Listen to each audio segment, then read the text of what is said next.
L'avenir des médias traditionnels dépendra de l'adaptation des géants de l'information par rapport à l'utilisation des médias sociaux. Selon les 3 panélistes invités à l'école d'hiver de l'INM, les médias traditionnels sont en pleine transition.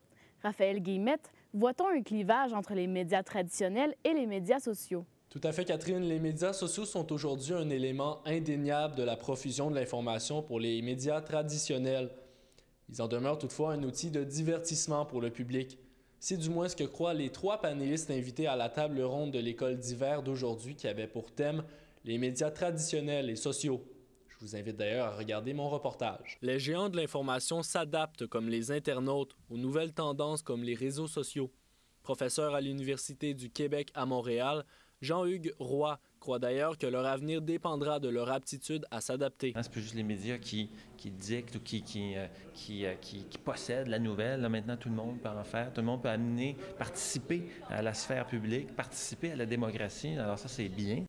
Le principal intéressé poursuit en indiquant qu'il faut toutefois faire une bonne utilisation des deux, puisque la liberté du Web n'est peut-être rien d'autre qu'une idée.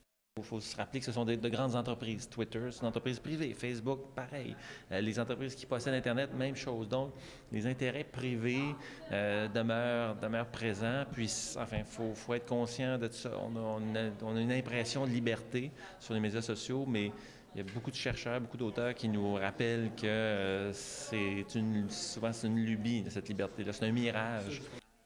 Pour sa part, la chef d'antenne de Radio-Canada Saguenay-Lac-Saint-Jean, Priscilla Plamondon-Lalancette, croit que les réseaux sociaux pour les journalistes ne devraient servir qu'à attirer les lecteurs sur leur site notamment.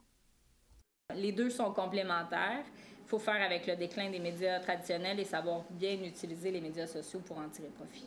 En terminant, les conférenciers invités ont tenu à adresser certaines inquiétudes par rapport à l'avenir puisqu'ils nous rappelaient qu'il est difficile de déterminer ce qui se profile à l'horizon pour les médias de toutes sortes, qu'ils soient traditionnels ou sociaux.